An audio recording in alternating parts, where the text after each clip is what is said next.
I love that bell. Good evening, ladies and gentlemen. Welcome to what I think is the fourth in this Beer and Brexit series. I'm absolutely delighted that we've got Richard Tice here with us tonight. Richard is a long-standing Eurosceptic. I think you were a director of Business for Sterling back in the 90s. 20 years ago. God. He's also been successful in what us academics like to call the real world. It says here that you are a property tycoon, which sounds... overstated, don't believe it. That sounds very impressive to me anyway. Richard co-founded Leave.eu with Aaron Banks, and you were described by Aaron Banks in his book on the bad boys of Brexit as the acceptable face of Leave.eu and the one they'd want speaking to the police if they were all in a car and got pulled over. I think that's praise. I think so. Yeah. Hardly an epitaph for the headstone, is it? And more to the point for our purposes tonight, Richard is co-chair of Leave Means Leave, that was founded in his own words following the pushback from the establishment and a refusal to accept the referendum result. Is that? Yep. Yeah. That's spot on. No one's clapped an introduction before. This is you're miles ahead. He also tells me, I don't know if this is right, that you spent some time in Strangeways playing football. Yeah. I mean, how many people here have been to Strangeways prison? I went twice, actually. I was a goalkeeper. I played for Salford University, and surprise, surprise, we always had to play away. I pulled this guy down in the penalty area, and a warder came up to me, and he said, "If you know what's good for you, son, you'll let it in." Brilliant. Right, just to kick us off with some easy stuff. What made you a Eurosceptic? When did it happen? Did you have a Damascene moment, or...? Yeah, in the mid-90s. And believe it or not, I actually wrote to Gordon Brown a 3-page letter saying we mustn't join the euro. And shortly after, Business for Sterling was founded. Bluntly, I hate fraud, waste and corruption. And in my view, the EU is riddled with all three of those things. But I mean, just to clarify, you were anti-euro. Anti-joining the euro, yeah. But were you anti-being in the EU at that time? It evolved pretty quickly afterwards. I was very, very sceptical of it. All right, because for a lot of skeptics date their objection to membership to Maastricht. Yeah, I was still pretty young then. That's a good answer. My thoughts were evolving. Okay. All right. So in the referendum itself, was there a moment when you thought, "Blimey, we're going to win this"? Yeah, I knew about 3 or 4 weeks before when the Labour MPs started to come back to Westminster, ashen-faced, when they had heard from their constituents in the Labour heartlands that actually they weren't going to listen to their MPs, they weren't going to listen to Project Fear, and they were going to vote to leave. And that was the moment where I thought, it's definitely on. But were you confident that all those people... I mean, for me, it was obvious if you went to the north during the referendum campaign that there was a groundswell of opinion. And the only doubt that was in my mind was whether people who'd actually given up on the ballot box would bother to register and vote. I mean... The only doubt in my mind was whether, when it came to actually standing in the booth, would people panic and just say, but they didn't, and, you know, I was pretty confident.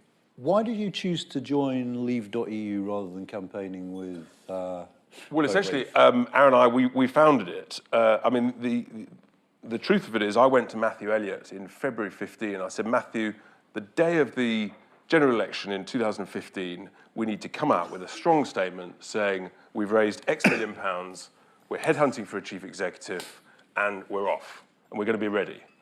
And he said, no, that's not the plan at all.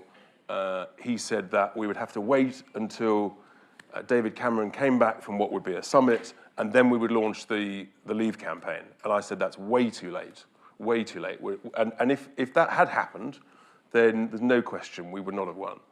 So Aaron and I, we resolved to set it up and get going. So it was impatience with the other campaign? Yeah, absolutely. It was a business-like approach to, you know, we've got a serious thing, we need to raise a load of money, and we need to be ready, and we need to gear up the country, because it could come soon. But did you share Aaron Banks's critique of Vote Leave as just being the sort of metropolitan elite talking to each other and not... Well, Vote Leave didn't exist then, and Vote Leave basically was bounced into setting up very, very quickly because of what we were doing with Leave.eu. And suddenly, parts of the Tory party got very concerned that actually we would steal such a march, we would get the designation.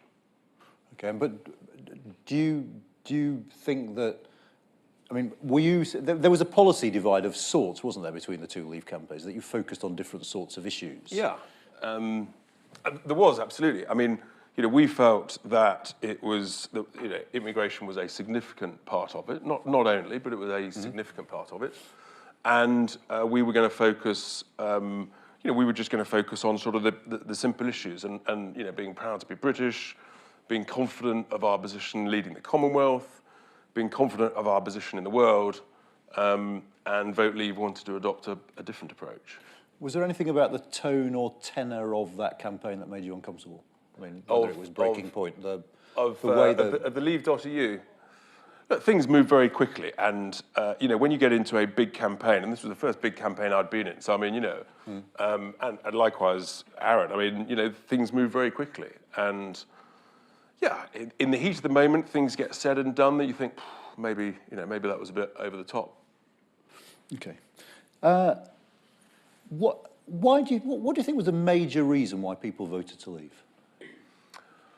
What was the major reason? I think, truthfully, the slogan was simple. It was about controlling laws, money, and borders. It was about, we're the 5th biggest economy in the world. We should be. We're big enough. We're good enough.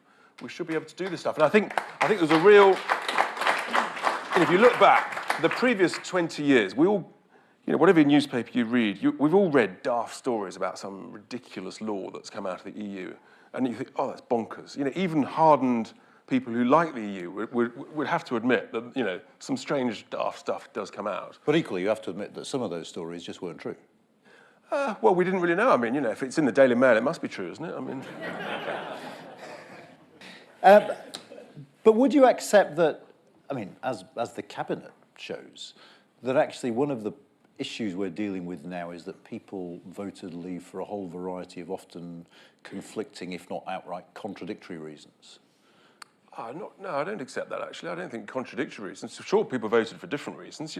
For some people, sovereignty was more important than, for example, money or, or borders, and vice versa. I think, but the slogan was pretty clear and simple. No, the slogan was very clear, but it wasn't precise. And what I mean by this is, you would hear senior Conservative politicians during the campaign saying, look, all I want is control over migration. Actually, I'd be perfectly comfortable if migration went up. This is about control. If you went to some of those northern heartlands, that wasn't the message. People were voting to cut immigration. I mean, there were parts of West London where Indians were voting because they thought they'd get more Indians in. I mean, different things get said around the country for sure. But I think the reality is, if you look back to the 1990s, for example, on the issue of immigration, we had average immigration of 62,500 people. And guess what? The economy was growing at wages were growing at a real growth rate of 2.8% per annum for a decade. Give or take, call that 30%. In the last decade, we've had immigration of over 250,000 a year. And guess what? Real wages, zero growth. And for the least well-off in society, they are 30% worse off than their peers 20 years previously. And they worked that out, even though the politicians hadn't worked it out. People around the country knew something was wrong, and they knew they were poor, they couldn't understand why. And then, things like 0 hours contracts, which I'm not a fan of, and my own son actually was essentially subject of a really bad 0 hour contract. Those have developed as a result mainly of unlimited, low-skilled immigration that has meant that, employers of a certain type have been able to push down on terms and conditions. Well, I mean, I think you've hinted at correlation there. I'm not convinced about causation, but the question was, within the Leave campaign, there were people who said, let them in, we'll have more of them as long as we don't have freedom of movement. There were others who wanted to cut it. I mean, what I'm trying to get at is, isn't one of the problems the vagueness of the Leave campaign? One of the problems that we're dealing with now, that people had different expectations of it. Let me give you one example. I was at the Tory party conference and I went to a fringe event on agriculture. And speaker after speaker stood up and said, I'm a Brexiter, I voted Brexit, but, and the buts were, but we want to keep subsidies, but we want to keep tariffs, but we want to keep access to seasonal workers. But the joy of that, the joy of all of that is that when you leave, and that's a very simple word, leave, you've then got control to make those decisions, to have that democratic debate internally as a nation. And that's what democracy is all about. Okay. That I buy, but you don't then see, you wouldn't then see it as somehow a contradiction of a key message of the campaign if we, once we've left, we make a decision to increase immigration. That would be fine, because actually it's about having the sovereign decision rather Exactly. than... It's about, it's about having the sovereign control, and, you know, that's what democracy, you know, you have a debate, you form a view, and then if you don't like how it's panning out, you can change it. Okay. Let's talk about no deal. Yeah. I mean, you said, I think the quote you came out with was that in business, no deal is always better than a bad deal. Surely that is a fundamentally misleading analogy, because if you have no deal in business, you remain where you are. You stay with the status quo. If you have no deal with the EU, and by no deal, let's be clear, I mean no withdrawal agreement, nothing. So the talks break down now and we leave with nothing. You don't revert to the status quo. Well, let's be very clear. In business, if you do no deal forever, you'll go bust. Yeah. Okay? So you do keep doing deals, but what you're not going to do is a bad deal. I mean, we've all done bad deals, but we haven't deliberately done bad deals. But when you've done a deal. When you go into a negotiation, you have to be prepared not to do that deal. Otherwise, you're going to get a bad deal. You know, in business, you're just going to get shafted. All right, you have to signal to the other side that you're prepared to walk away. Granted. But getting to the substance, are you really convinced that a no deal is something we should seriously be thinking of as an option? Of course, absolutely. You know, I actually subscribe to the view that what should have happened, and we at Leave Means Leave, we said 18 months ago, we said that the deadline should be set March 18. If we haven't done a deal by then, we should say to the EU, we're going to WTO and we're going to spend the last year getting ready for it. And because, candidly, because on the Andrew Marsh show, the day before David Davis started negotiating, our own Chancellor went on TV and said a bad deal would be a very, very bad outcome. I mean, that completely cut the legs off David Davis the following day when he started. You know, what sort of basis is that to go into a negotiation? It's unbelievable. In business, so I'm the managing director of a business, and I walk in to start a negotiation, and the CEO comes in 5 minutes beforehand and says, we're going to pay another 20 million for this deal. It's just not how you do things. I get the signalling point, absolutely, which is you have to give the impression that you're preparing, that you're prepared, that actually in extremis you'll walk away, because otherwise you've weakened your own position. But just no deal isn't about WTO. No deal is about... Right. So there's two types of no deal. There's no deal where we don't do some form of trade deal. Yeah. Right? Okay. But let's be very, very clear about this. There is a legal obligation on both sides, under Article 8 and under Article 50, and under WTO rules, to reach a deal on the administrative arrangements.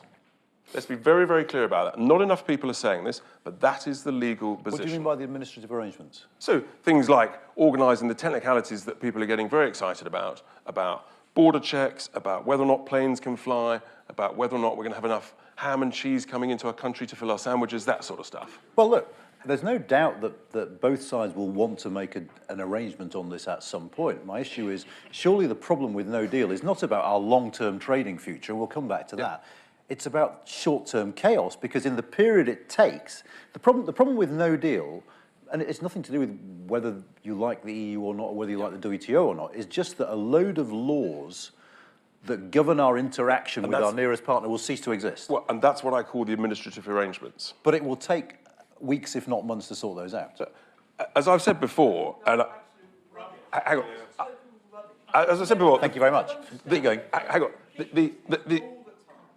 In business, actually, there's nothing like a short deadline to concentrate the minds and to focus the attention. And, you know, yes, the government has left it too late to be looking at, you know, they should have done what we said, which was give ourselves a year. So we've got less time. But you've got to be saying, look, that's what we're doing. And the fact is, Philip Hammond prevented the departments from having the money to spend on no-deal planning. So it's a bit late, right? Okay, we can still do it. And let's not forget this point. There is a legal obligation to sort out these issues. Well, firstly, yes, I buy your point that actually if we invest in the ports and the infrastructure, it would cushion the effect. Absolutely. Two things, though. If the French don't, it's a waste of time, because actually you'll end up with the same queues at the ports. If they... No, it's not. The great thing about business people, right, who want to buy and sell stuff, is if you've got a good product, someone else will buy it. Mm-hmm. And what will happen, because business people are very good at finding ways to jump over hurdles and get around barriers that governments put in their way. And what will actually happen very, very quickly is people will start moving goods, for example, into Rotterdam or into other ports around the EU. We will use other ports. We will, do more through Southampton or Felixstowe. And guess what? We might buy a load of goods from elsewhere around the world. And I love the Tim Martin story. Tim Martin, who, he's created an amazing business of 1,000 pubs. Mm-hmm. Tim told his buying team about 6 or 9 months ago, right, guys and girls, we're not going to buy any more booze from the European Union. Right, now, I didn't know, for example, that Australia produces fantastic brandy. I didn't know, for example, that Lancashire produces a very good equivalent to Jägermeister. But actually, whatever that is. Yeah. Okay, it's a delicious German liqueur, particularly late at night. But what he said was, right, let's make sure that we can keep our business and we'll buy other goods from elsewhere in the world, and that's what businesses will do. So that's why actually all of this scaremongering about, we're going to run out of this and that and t'other, it's nonsense. Well, two things. One, in the short term, surely it is possible, because even businesses with their great adaptability will have to adapt, and that will take time. And the second thing is, just think about Ryanair, okay? I mean, this is where it gets tricky. I agree with you on administrative arrangements. What is the law that allows a carrier from one country to fly between two other countries, which is a law that exists nowhere else in the world? It's an EU law. Okay. Yeah, and it's a good point. There are two parts to that. Firstly, well-run businesses... Why are they booing Ryanair? The thing about well-run businesses... Lots of reasons to boo Ryanair, but yeah. Well-run businesses should have been recognising that the base case scenario was a WTO deal. That's the only thing you could guarantee, okay? So well-run businesses actually should be well on the way to getting ready for a World Trade Organization trading arrangement. Coming on to Ryanair, my reading, and I have read some pretty dull stuff over recent years. I've even read the GDPR document. That's even worse. But I've read the Open Skies Agreement, okay? Yep. Now, actually, we are a contracting signatory to that agreement. Yep. And the Open Skies thing that Ryanair get concerned about is because it might mean that it's hard for them to take off in Madrid and go direct to Frankfurt. That's what they're worried about, okay? We're still able to fly point to point from the UK to Paris or Frankfurt. What they're concerned about is it reduces their flexibility. But guess what? EasyJet have got it sorted. They set up a base in, I think it's Austria. It's a classic example. A business has identified the issue, sorted it, dealt with it, next. Okay, but I mean, just as a slight question, do we want to encourage businesses to go elsewhere? Well, they've done some base case planning, and I mean, that's the reality. Businesses are responding to the situation. And just to find, I don't want to get bogged, and we are a bit bogged down. I just want to ask you one more question about this, which is, we can buy Jägermeister from Australia, fine. We're not going to create a complex supply chain and make cars with Australia, are we? No, but guess what, guys? We could buy a load more Jeeps from America by unilaterally cutting the 10% tariff that we wrongly charge on them. Trump's right. I mean, it's not a fair deal on cars. Yeah, look, and if there's a few more Jeeps and a few less Mercedes around the UK, it's not the end of the world. So, would you agree with Patrick Minford then that the car industry might just be one of those things we have to sacrifice, the domestic car industry? The reality about the car industry, does anyone know here what all the car manufacturers call the UK? They call it Treasure Island because they are making pots of cash, because basically we're all being overcharged, bluntly. If we are confident about our own leverage, our own negotiating position, then the car manufacturers in Germany, will make it very clear they need this sorted. They've got a lot more to lose than we have. Why haven't they yet? Why haven't they yet? Because frankly, we've been negotiating this pretty badly.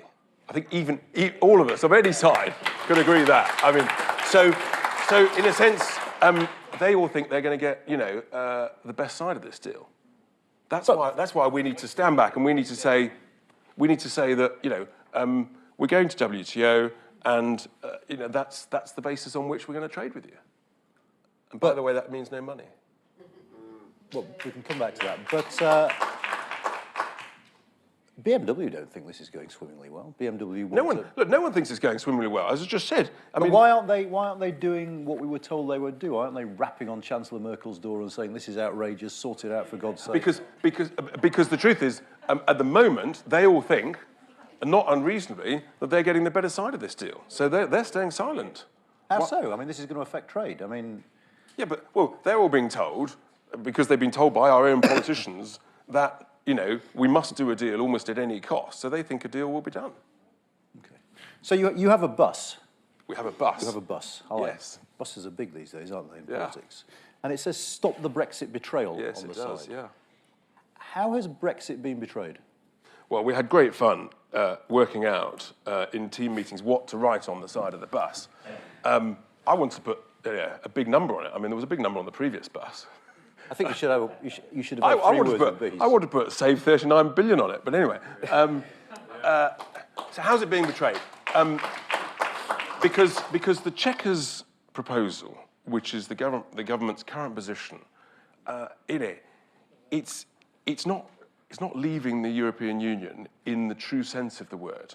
It's Brino, it's Brexit in name only. So we're not in control of our own laws. We wouldn't be able to deregulate. We've got the common rule book. Why would we want 90% of our businesses in the UK that don't export to the European Union to suffer the burdens and the hindrances of EU regulations in order to look after the 10%? That's daft.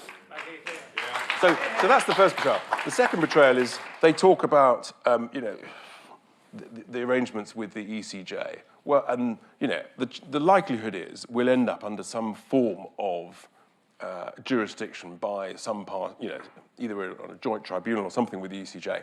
But the real issue, if you can't deregulate and look after your own rules, and you become literally a complete sort of supplicant to someone else's rules, you're significantly less attractive to countries like America and Australia in terms of doing a trade deal with us, because they know that essentially we haven't got the ability to adapt and respond as the world moves on, as business conditions move on, and so on. And then you come to immigration. Chequers talks about a labour mobility framework. Well, we can all guess what that is. In civil service speak, I'm sorry for any civil servants that are here, but in civil service speak, that is going to mean basically more of the status quo. I don't think that's true, to be honest, because I think basically the Chequers deal talks about GATS provisions. I mean, the Chequers deal is nothing to do with freedom of movement. I mean, that's absolutely clear. But can I just come back on a semantic point, which might be a little bit too dull? You can say this isn't my vision of Brexit, but why is Brexit being betrayed? I mean, surely these are all... I mean, Norway's not in the EU, Switzerland's not in the EU. These are all forms of leaving the EU. Because we were even told in the government's £9 million leaflet, that we would be leaving the single market. Okay? And it is quite clear, if you're signing up to a common rule book, I don't care how you dress it up in legalese or words, you're not leaving the single market. But don't you need common rules to have a trade deal with anyone? The Americans would. No, you need common rules. If you're an exporter, then yes, you have to produce your products to the EU rules. If you export to America, the domestic applicability of those rules. 90% of our businesses don't export to the European Union. We need to be able to deregulate. We need to be able to, with confidence, the post-Brexit vision is we want to be the Singapore of the West. We want to go for it. We want to have smart regulation, not daft regulation. We need to be we need to be pro-enterprise, pro-innovation, we need to encourage entrepreneurs, and we actually need to work, we positively need to say, we're not going to prop up the vested interests. That's the vision of the future, that in a sense, Brexit could be done properly. I have to say, I mean, the Singapore economy functions on the back of a very large immigrant population that basically keeps it ticking over. I mean, if Singapore started imposing strict limits on... No one's suggesting we don't have immigration. We had a very sensible immigration system, right, until we basically had the Accession 8. As I said, in the 1990s, things worked really well. We had a sensible immigration policy. We had 60-odd thousand coming a year, give or take. And actually, it worked really well. And we had a thing called a seasonal agricultural workers scheme, which meant that actually fruit was picked in the farms around the countryside. So people came, they worked, and then they moved on to the next job. How do you think your average Leave voter in Stoke or Wigan or Doncaster, many of whom, as much as anything else, were voting as a protest against years of austerity and the like, will take to discovering that Brexit was all about massive deregulation and a rolling back of the welfare state? It's all about rolling back of the welfare state. I don't know where that's come from. So by deregulation, what do you mean? Health and safety regulations? I mean, getting rid of unnecessary laws. For example, in my industry, in the construction world, you have to go through a dreadful thing called the EU procurement process. If in the public sector you want to, sort of, let's say, build a building. And the nature of that is it just adds massive time and cost to the overall production cost of that building. Much of that is totally unnecessary. So it's not about getting rid of health and safety legislation, much of which is sensible. But let's be honest. Let's be absolutely honest about this. Some health and safety legislation is daft, right? And we should have the confidence to do away with it. Much of it is actually just about. Part of my sort of post-Brexit vision is actually it would be quite nice if we could go back to just good old-fashioned common sense and that be encouraged. So, I mean, I was just struck by the language you used earlier about this is about deregulating, becoming Singapore. The image that conjures up to me is of a very market-based economy where workers' rights aren't particularly well protected. No, that's confusing two separate issues. And actually, let's be very, very clear. Open borders has led to a reduction of workers' rights for the reasons that I expressed earlier. 0-hour contracts and zero real wage growth for a decade, right? That's what really hits people in the pocket. And you don't think zero wage growth had anything to do with the financial crisis? Initially a bit, but the reality is, this has gone on and on. So we've got this situation now where we've got about between 4 and 4.5% unemployment, which historically always meant you would have wage inflation of between 3 and 5% compound, right? We've got, for the last few years, we've had almost zero real wage inflation because, right, basically, we've got lots of jobs and there's very little incentive to invest because basically businesses can bring in as much cheap labour as they want. So they've had no incentive to invest. Normally the labour market is restricted. So therefore what happens, if labour gets too expensive, businesses invest in capital equipment to replace the labour. That's happened for the last 150 years since the Industrial Revolution. Why did the Migration Advisory Committee report show only a tiny, if any, correlation between lower wages and immigration? I don't believe it. I mean, come on. Let's just look at the facts. It started in 2004, right? We've had it for give or take 14 years since the accession countries, and we've never, ever had before zero real wage inflation and low unemployment. It's not coincidence. Well, no, but actually there's a greater correlation between that and the financial crisis, surely, because that's when wages really started to stagnate. No, I don't accept that at all. Because fundamentally, we've got such low unemployment, and yet we've had such little wage growth. And historically, that just doesn't happen. I'm with you that there's a problem with the economy. We're not arguing about that. But it has to be because you've got unlimited low-skilled immigration. Well, there are a whole range of factors why it could be. I'm just saying there has been a report recently which... but let's be clear about the financial crisis. Yeah, that hit us for probably 3 or 4 years. But the truth is, actually, the economy has been growing pretty successfully. We're at the end, potentially at the back end. Normally, economic cycles last somewhere between 5 and 7 years. We're 7 or 8 years in here to a recovery, post a recession. So we're sort of due a recession. Of course, now if there is one, of course, it'll be Brexit's fault. But, Are you preparing for another referendum? Yeah, we're to be honest, we're preparing for everything, because anything could happen. Absolutely anything could happen, and well, we just have to be honest. Anything could happen. Who knows what will go on in Parliament, the games that will be played, and the net result of that. I don't know, but we have to be prepared. We have to be ready. And have you, 100,000 people say no. And have you thought about the campaign you would run if there were another referendum? I mean, I just find this interesting because I mean, if I was leading the Leave campaign in 2019, I would make it a campaign about betrayal and nothing whatsoever to do with the European Union. It would be, quite frankly. The main campaign will be about trust in democracy. Yeah.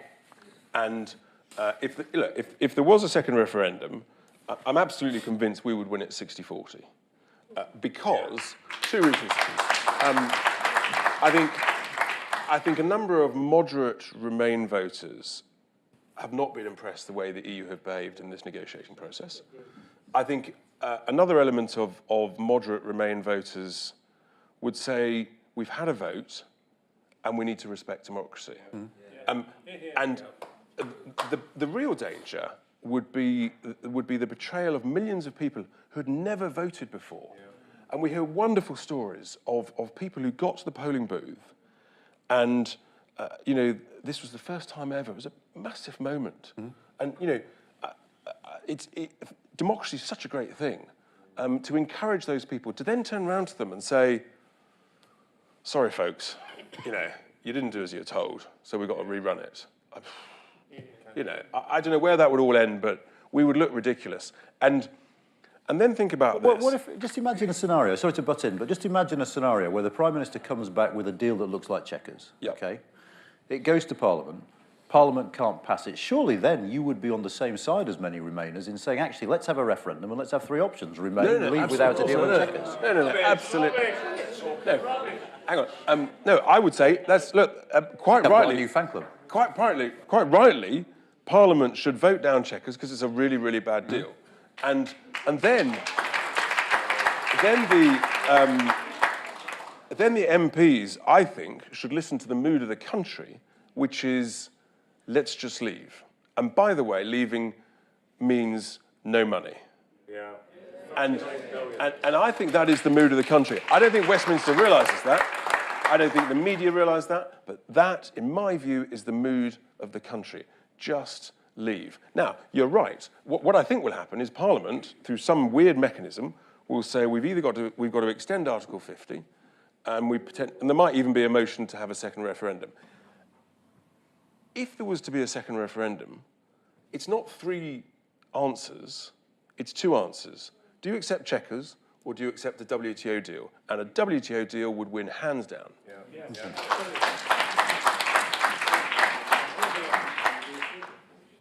I'm not going to have an argument with you about this, but I feel I have to say, the EU would say, and I suspect the withdrawal agreement will say very, very clearly, that the 39 billion is a liability payment, not a payment about the future. Who on earth would sign up to pay £1 million or 39 billions of pounds without a sensible deal that is acceptable in return?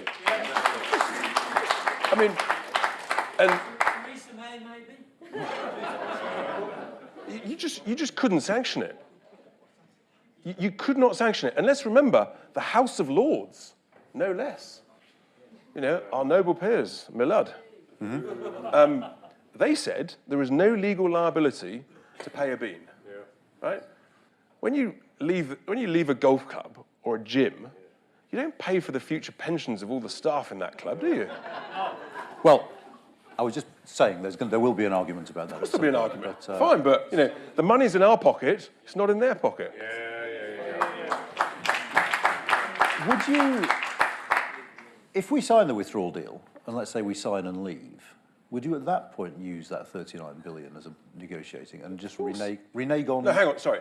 I mean, there are some people who say, we'll use that as a bargaining chip once we've left and we've signed an agreement. We'll just get back on our work. If we're foolish enough to sign a withdrawal agreement without some form of acceptable trade agreement, being there simultaneously, and we've signed that legally, then of course, legally, we've got to pay it.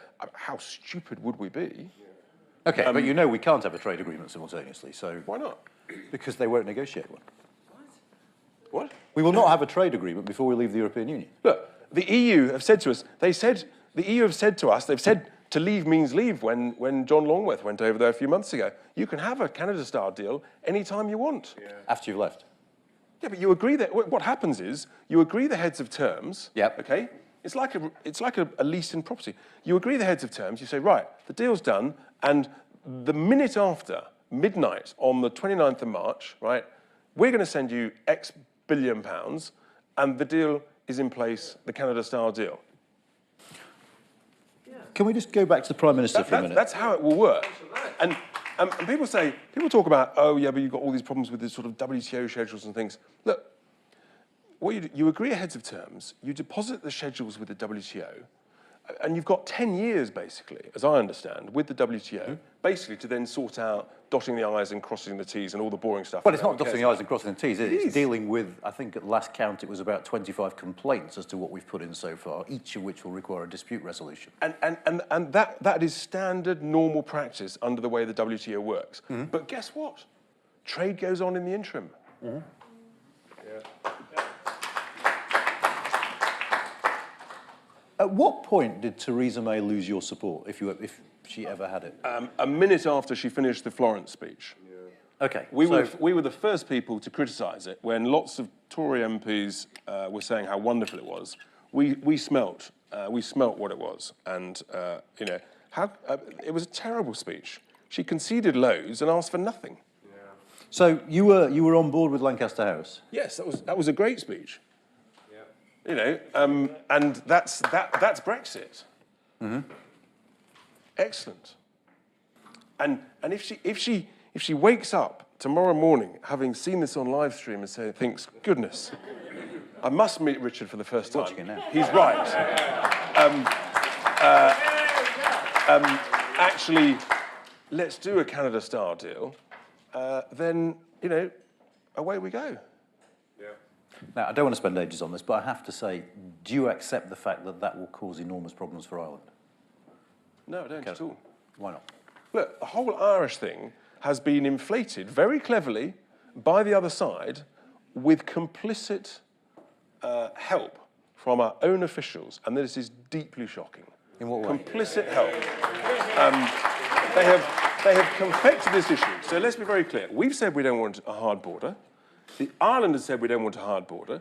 The EU have said they don't want a hard border. The EU's own expert, Lars Carlson, who wrote this great pamphlet, Smart Borders 2, I think it's called.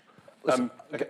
It's really important to get into this because all of this stuff, the technology is there, right, to deal with it away from the border. So you don't need a hard border. And we've just fallen, almost deliberately, for their negotiating tactic. So we now have, in the last 10 days, we have direct evidence. How do you check a chicken with technology? How do you check a chicken with technology? Yeah, I mean, the World Trade Organization will impose those checks on the border under WTO rules, which we love. So what happens to chickens that go through Rotterdam into the EU 27? To customs union. No, if they've come from outside. Let me tell you what happens. They're checked 12 miles inland. No, they're also... Where there's a will, there's a way. Well, geography gets in the way in the case of Northern Ireland. I mean, if you go to Rotterdam, there are lanes that things are streamed down, which you can't do. I mean, once you've crossed the border in Ireland, you've crossed and you're lost. So, practically... Lost? Who's lost? Practically, that won't matter. Secondly, what happens to regulatory checks? What happens to checks about standards and things like that if they're not done on the border?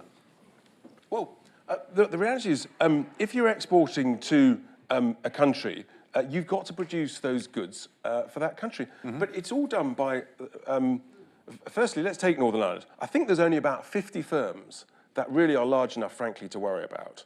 A third of what goes across that border, as I understand, is milk and livestock, right? And there are about 50 big firms. Most of them can either be authorised economic operators and/or trusted trader status. Yeah, the reality is, take Diageo, that makes a delicious drink called Guinness, and and it sends loads of it to Northern Ireland every year. And it doesn't get checked on the border that it tastes right, okay? Diageo send a cheque to HMRC for £250 million a year, But and they don't get a single cheque from HMRC. Guess what? HMRC trusts them. But this is where your vision of deregulation runs into it, isn't it? I mean, let's just say we become this buccaneering, free-trading, low-tariff economy. All right? It's a great good word. word. It's a great word. Thank you. At that point, surely at that point, there is a massive incentive for people here to take advantage of our lower tariffs and go sell stuff through the border that doesn't exist inside the EU market. I just don't buy it. I really don't. You know, but competition's a good thing. You know, let's remember that. And let's think about. So what's Ireland's corporation tax? 12.5%. Ours is currently 19, right, heading down to 17. In my view, Northern Ireland should be what we should have around some of our other ports around the country. The whole of Northern Ireland should be basically a free port. Right? Just imagine. Talk about, you know, the economy on steroids. That would be fantastic for Northern Ireland. You know, in the same way that Teesside, that Felixstowe, we should have free ports so that you create these tax-free zones so that goods can come in, you value add, and they go out, no tariffs. You know, and that's fantastic. And that creates manufacturing jobs in some of the poorest, most vulnerable parts of our country. That's part of what we should be aiming for. Okay, I mean, I buy that. I mean, I don't think it deals with Northern Ireland, because I don't want to turn this into a session on Northern Ireland, so I'm going to keep moving on. What's the direct evidence you were going to tell us about? Sorry, yeah, I did get distracted. It's so exciting. We've heard it direct from EU officials that our own officials haven't put forward the sort of proposals that have been put forward by the European Research Group in terms of dealing with the Irish issue. That's the basic starting point for a negotiation. Apparently, you know, unless we're being lied to by those officials, apparently our side haven't even asked for that. That's the direct evidence. If this technology exists, why isn't it being used on the Norway-Sweden border? I mean, why isn't it being deployed anywhere yet? There is no border that does what the ERG, it's absolutely true, what the ERG says we should be doing. But the whole point of technology is progress. I mean, you know, if Graham Bell hadn't invented the phone, we wouldn't have the iPhone. I mean, come on, you've got to look forwards, not say, well, because no one's ever done it, it doesn't mean it can't be done. It's a unique opportunity that we should embrace to say, do you know what? Actually, this could set the gold standard for the whole world in terms of how you deal with this stuff. And what the EU is saying is, when you've invented it, that's fine. Until then, we need to have the backstop. Why? No, they don't need the backstop. But haven't you just said that actually this is technology we will need to develop? Well, look, most of it exists, right? In my view, a combination of cameras, trusted trader status, and authorised economic operators deals with it. Right? If the EU say, do you know what? Let's try that. It's not perfect, but it's okay. Let's try that for 5 years and then develop if it can get even better. You know, great. Let's embrace it and say, let's develop the best system in the world. Let's also remember, you know, you talk about inflating an issue. The truth is, the quantity of money, of trade that goes across the Irish border, in the overall context of the EU, it's literally a round of drinks. Yeah. In your ideal world, what would be the terms under which we left? I mean, if you could design the Brexit deal, what would it be? It'd be based on the Canada deal. Yeah. With no pluses? 1+, 1.5 pluses. You don't need many pluses. I mean, it's... Well, you need the whole security stuff, surely. I mean, we're not... Well, in my view, security is completely separate. And, you know, let's remember, security is covered. You know, the best bits of our security in our country is NATO and the Five Eyes relationship. Mm-hmm. And the other Four Eyes are not part of the EU. Mm-hmm. But nevertheless, there's still quite a lot of rather effective internal security coordination. And quite properly, the Prime Minister offered that. She offered it unconditionally, which, you know, you can have a debate about that, but the Prime Minister's offered that. Let's also remember, take Galileo, for example, the project where we've invested nearly £2 billion. Galileo only works if they use 3 bits of sovereign British soil around the world, right? If they want to chuck us out of it, fine, we'll develop our own system. It'll be, let's make it better and faster. But by the way, guys, you can't use our 3 bits of turf around the world.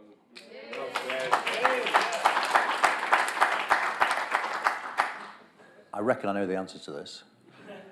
What do you think would be the economic impact of that kind of Brexit on Britain in the short, medium and long term? If we make it very clear, the reason we've got uncertainty at the moment is because no one knows how it's going to look. If we make it crystal clear, the Prime Minister wakes up tomorrow morning, accepts the Canada deal, Tice was right, let's go for it, then actually the uncertainty's dealt with. And then let me tell you, our stock market will go up, people will start, investing more and more money into the UK. It's literally like it's like a switch that's waiting to go off. So the opportunity is there. Now, if the government keeps progressing, this deal that nobody likes except Number 10 and a few people in the cabinet, then that's the worst of all worlds. Economically, politically. Why does the Japanese ambassador talk about Brexit as a betrayal of years of Japanese investment then? I don't know. He'll have to explain himself more clearly. Well, I mean, I can explain. I haven't met him, I don't know. I can explain what he says. I'm not going to speak for him, but basically what he says is our investments in this country are based on the fact of ease of access to the European market, and a Canada-style deal, whatever its benefits, is going to create friction in our trade with the European Union, which will make trade harder. It doesn't need to create friction. It will. People say it creates friction. Look, and if it creates, at the end of the day, tariffs, it's sort of 1%, 2%, 3%. That's not the difference between a good business and a good product and a bad business and a bad product. I don't think that betrays years of investment at all. The Japanese have invested, they've got some fantastic plants. Nissan in Sunderland, I think, is one of the top 3 or 4 car plants in the world. It's amazing and we should be incredibly proud of it. Hey, guess what? We might buy more Nissans, hopefully electric ones, produced in this country rather than buying Mercedes or BMWs. I don't know. It's called buying power. But it's also, but also a modern economy depends fundamentally on trade. Yep. Economies depend more heavily on trade with their neighbours than they do on trade with other people. Okay. Geography. Yeah. Should we have a word about geography? Yeah. Are you in the sort of Liam Fox school that geography is dead? I wish it was dead when I was at school. I was very bad at it.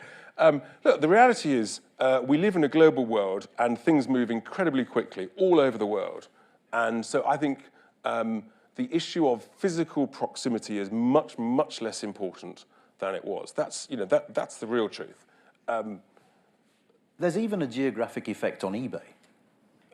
Trade patterns on eBay show a massive geographical balance for all sorts of reasons, shipping speed, language, all sorts of reasons. So even in this most modern of trading places, let alone more old-fashioned manufacturing, In which case, fine, then everybody should accept, let's do a quick Canada deal and move on. It all points to a Canada deal, which is why it's so inexplicable that this government refuses to embrace it. But coming back to my initial point, a Canada deal will imply greater difficulty in trading with the Europe. Yeah, but let's remember, under the World Trade Organization, some dreadful sounding name like sort of Trade Facilitations Agreement or something. The whole point is that actually countries are being encouraged to reduce friction. There's a legal obligation under WTO to reduce friction, not increase it. So again, it's a great opportunity to say, hey, guess what? Let's between us embrace that and let's make it, frictionless on the basis of a Canada deal. It's either people that don't want us to leave, or it's the EU because they're negotiating that say there's going to be all sorts of friction put up. Well, the EU will put up barriers. We know that. Well, they're saying they will. And if we drop our tariffs with the European Union, there's another WTO provision that says we have to do it with everyone. Are you seriously saying we scrap all our tariffs? No, but I tell you what, stuff that we don't produce, there's no point having tariffs on coffee, on oranges, right, and things like that we don't produce. Of course we should scrap those immediately. Of course we should say to the United States, we're going to reduce 10% on cars to 0. And where are you on agriculture? Are you in favour of maintaining agricultural tariffs to protect farming sector here? Yeah, I think on the farm sector, yes. Farming has always been subsidised, by the UK, way before we joined the EU. Most developed nations around the world subsidise their farmers. You know, food security is critically important.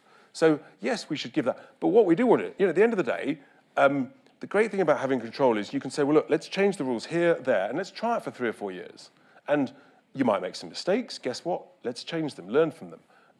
The big arable barons, they accept that they've had a pretty good deal compared to the small livestock farmers up in, you know, places like the Lake District. So that's got to change. That's about having our own control, being able to make our own decisions, and guess what? Try things. And if we make a mistake, adjust it.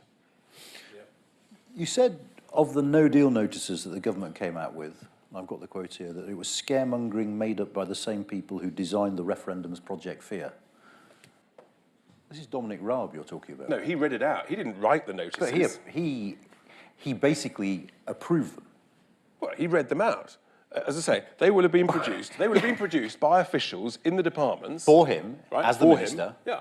And you know, so but as I say, But he's not a Remainer scaremonger, is he? no, he's not. He's a Brexiteer. But the reality is, in my view, you know, everything that has come out of the government departments, it has been a stream of negativity. Right, let's just, you know, I've talked about some of the positives here this evening. How much positivity have we heard come out of any single government department about Brexit? I might be wrong on some stuff, but I'm not wrong on everything. Well, I think you hear quite a lot of positivity out of DEFRA, actually, at the moment. But the fact is, isn't there just a hint of a possibility that some of these forecasts might be right? Well, based on the track record, no. What track record? Well, apparently, you know, I mean, you know, these are the same people that said we were going to lose 500,000 jobs, the banks would flee, the tech firms would leave, property prices would crash, and, you know, all of this stuff. And actually, exactly the opposite's happened. Exactly the opposite. And, you know, let's remember, you know, 2 days ago, the Chancellor had a windfall amount of cash to spend, right? Because these own officials in the Treasury got their forecasts a year ago badly wrong. Okay, so so they've just got a track record of being too conservative, too negative, getting it wrong. And actually, you know, I live in a world where the glass is always half full, it's never half empty. I'm sure the Treasury always is understating how much money we're going to have. I'm not sure the forecasts always do that. Well, for the last year, you know, consistently, it's turned out that actually we're going to borrow less and less this year and next year. So, you know, their track record is not good. It's never been good. I've done this very badly because there's a whole section of questions I'm not going to be able to ask you because time is really... But I want to talk to you about politics a little bit. And the first thing is Leave Means Leave simply a Brexit lobbying organisation, or is it the infrastructure for a new political party? It's the former. Definitely. Yeah. And there aren't people within it who see it as possibly the latter. Look, we're a group, we're cross-party, no party. We've had a range of speakers on our rallies, which have been great fun for anybody who's been to them. So no, we are a lobbying organisation getting the message out that, you know, we've got to chuck checkers. And what's amazing is, you know, the impact of social media, technology. Over 1 million people have watched on live stream our rallies. I mean, that's a huge number of people. Just like this event. Just like this event, you know. But take, for instance, the hypothetical that we end up signing up to a deal that is checkers, that Parliament votes it through, that becomes where we are. There are those who say in those circumstances we need a new UKIP, and you're kind of creating the infrastructure. I mean, are you thinking along those terms, along those lines? I'm not currently, because I'm just totally focused on persuading who needs persuading to chuck checkers, and then that won't be a scenario. Believe it or not, I've actually got a day job. Who would you like to be the next leader of the Tory party? Oh, goodness. A Brexiteer, that would be a help. Look, there's... Well, firstly, how long do you think the current Prime Minister will survive? Do you think she'll be there until we've left? I don't think she'll be there in 12 months' time. Okay. And I think the next leader of the party will be a Brexiteer. there would be 3 or 4 that I think would do an excellent job. Oh, go on. Come on. 3 or 4 names. Yeah, I mean, we all know Boris wants to put his name forward. You know, there's other names like, you know, I'm quite sure Dominic would put his name forward. You know, who knows, Jacob might, Penny Mordaunt might, Pretty might. There's a whole load of you know, great Brexiteers who would all be, you know, ambitious about it. Do you think if the Conservative Party changed its leader now, we would be able to do Brexit better? Do you think that would be helpful if the Tory Party were to suddenly... Unless the Prime Minister wakes up very soon and says, you know, I've misread this, we need to go to a Canada deal. If she did that, or if she woke up and said, actually, we're just going to WTO, she would be the most popular Prime Minister for a very long time. So she still has a huge opportunity, and the question is whether she'll grasp it. But otherwise, then, in order to get the sort of Brexit that I think Leavers voted for, then the sooner there's a change of Prime Minister, the better. Yeah. What if things play out totally differently and the Prime Minister comes back with a deal that looks far more like EEA than WTO and Parliament passes that? That's not Brexit. EEA is not Brexit. You know, I mean, before, I think before, you know, during the referendum, lots of the Remainers were saying, you know, an EEA would be the worst of all worlds. And now they're saying But to be fair, lots of Leavers were saying we're not going to be leaving the single market. I mean, things were said in the referendum by both sides that they'd like us to forget now. I'm not sure. I can't think of any, you know, people on our side that were saying we're going to stay in the single market. The government's own leaflet said, you know, our relationship with the single market They were will on your change. side. They weren't on our side. No. But no, look, the EEA is not the solution. There is a legitimate debate to be had about, well, if we're not able to get this sorted over the next few months because we haven't got the right people doing it, then what's the holding pattern? You can have a legitimate argument and say, well, you could have EEA with a sunset clause of, you know, but it needs to be short. I mean, we're of the camp, you don't even need a transition period, let alone extending it. So you could live with an EEA, you could live with a... No, I think, no, it's not a question of living with it. It's a question of, it wouldn't surprise me if as some form of leaving process, if Parliament plays all sorts of silly games, we could end up there. You know, I think it would be a bad place to end up, and the real danger is, unless you put in a very strict sunset clause that it terminates, that we end up staying there, and that would be just a huge wasted opportunity. But in the event,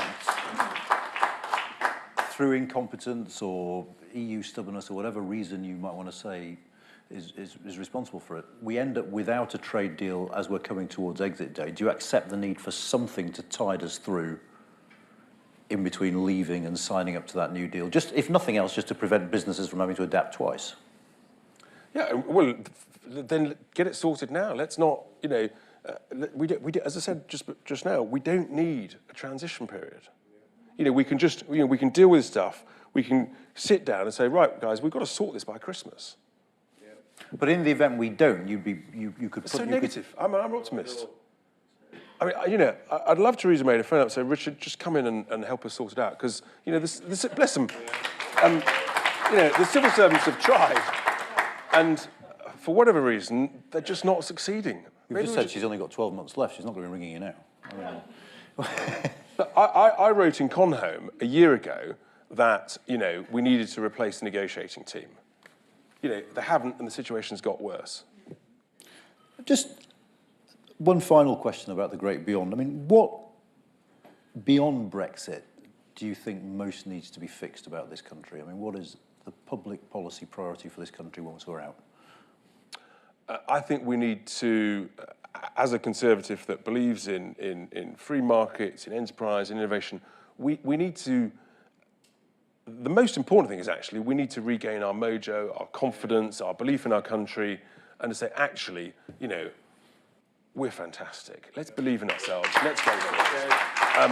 And yeah, we can debate about the economic rights of that, but, you know, my view, go for growth, encourage entrepreneurs, small businesses, and all the economic policies should be driving that.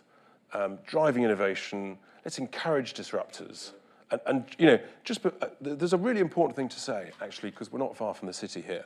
The biggest threat to the City of London is not Brexit. It's a hideous thing called MiFID II, right? And this is really important stuff because no politicians are talking about this.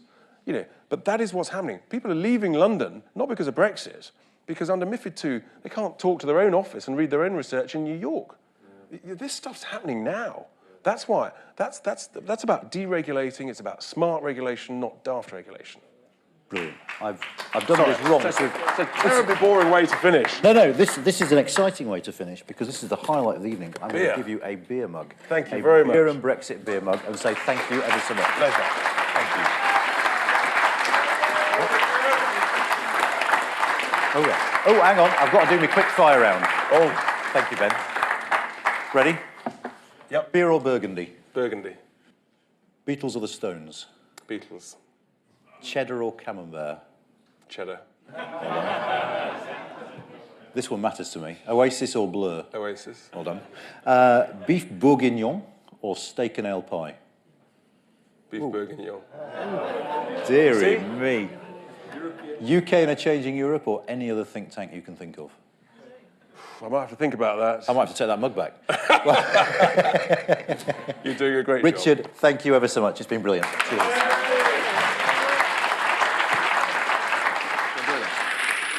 Thank you very much.